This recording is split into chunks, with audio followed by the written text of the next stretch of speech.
కాంగ్రెస్ పై full fire అయ్యారు మాజీ మంత్రి హరీష్ రావు. ఇచ్చిన హామీలను కాంగ్రెస్ అమలు చేయాల్సిందే అన్నారు.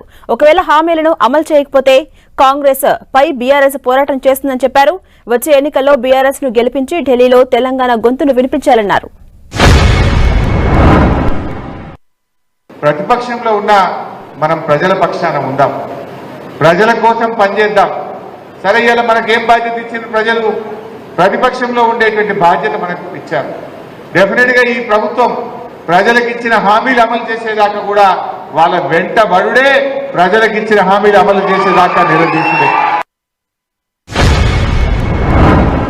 నా దృష్టిలో అయితే మనకు చిన్న స్పీడ్ బ్రేకర్ లాంటిది.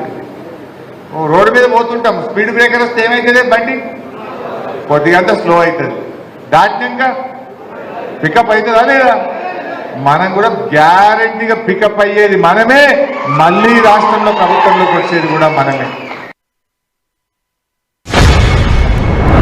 ఈ గులాబీ జెండా ఉన్నది కనుకనే ప్రాజెక్టులు ఇయ్యము అని అసెంబ్లీలో తీర్మానం పెట్టిండ్రు, వెనుకడుగు పట్టిండ్రు. నిజంగా మనం లేకపోతే ఉండునా? ఆయనతో ఢిల్లీకి అప్పచెప్పుతున్నారు, తెలంగాణ నోట్లే మట్టి పట్టుండే. నీళ్లు దొరకపోవు, కరెంటు దొరకపోవు, మంచి నీళ్లు ఉండకపోవు, కాలువ నీళ్లు ఉండకపోవు. కానీ ఇలా తెలంగాణ కోసం పుట్టిన పార్టీ బీఆర్ఎస్ ఉంది కనుకనే ఏం సంగతి బిడ్డాడి కేసీఆర్ నల్లగొండల గర్జించిండు, మనం అసెంబ్లీలో గట్టి కొట్లాంటే దెబ్బకు మనం తోక ముడిచింది. 9వ తారీఖు నాడు మొదటి సంతకమే రుణమాఫీ అన్నారు.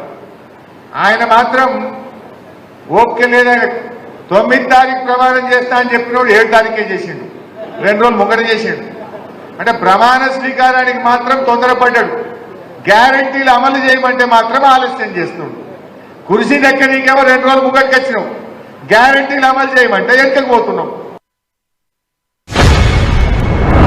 గల్లీలు ఎవడున్నా, ఢిల్లీలో ఎవడున్నా తెలంగాణ కోసం గొంతు విప్పేది, పోరాడేది మన బీఆర్ఎస్ ఎంపీలు మాత్రమే. బీఆర్ఎస్ ఎంపీలు ఉంటేనే రేపు ఢిల్లీలో కొట్లాడతారు, గల్లీలో కొట్లాడతారు. కాంగ్రెస్ మెడలు వచ్చి 6 గ్యారంటీలు అమలు చేయించాలంటే, 2 లక్షల రుణమాఫీ జరగాలంటే మనము బీఆర్ఎస్ ఎంపీని గెలిపియాలి.